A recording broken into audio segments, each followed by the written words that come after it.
1 Samuel 31 from the Net Bible. The Death of Saul.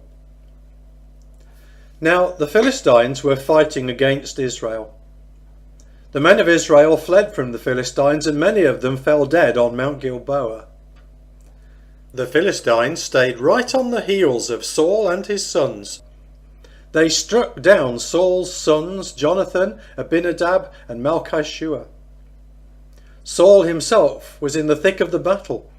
The archers spotted him and wounded him severely.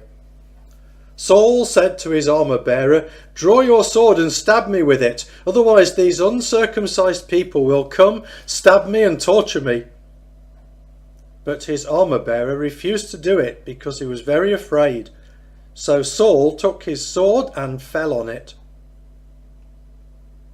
When his armour-bearer saw that Saul was dead, he also fell on his own sword and died with him. So Saul, his 3 sons, his armour-bearer, and all his men died together that day.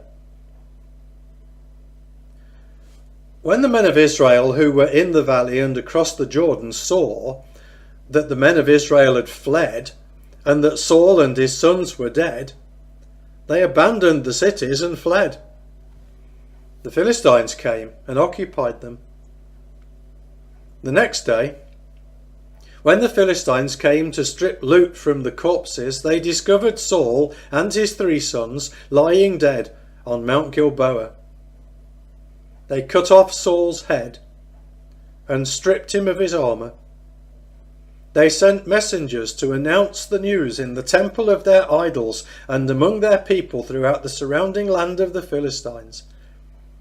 They placed Saul's armour in the temple of the Ashtoreths and hung his corpse on the city wall of Beth-shan. When the residents of Jabesh-Gilead heard what the Philistines had done to Saul, all their warriors set out and travelled throughout the night. They took Saul's corpse and the corpses of his sons from the city wall of Beth-shan and went to Jabesh, where they burned them. They took the bones and buried them under the tamarisk tree at Jabesh. Then they fasted for 7 days.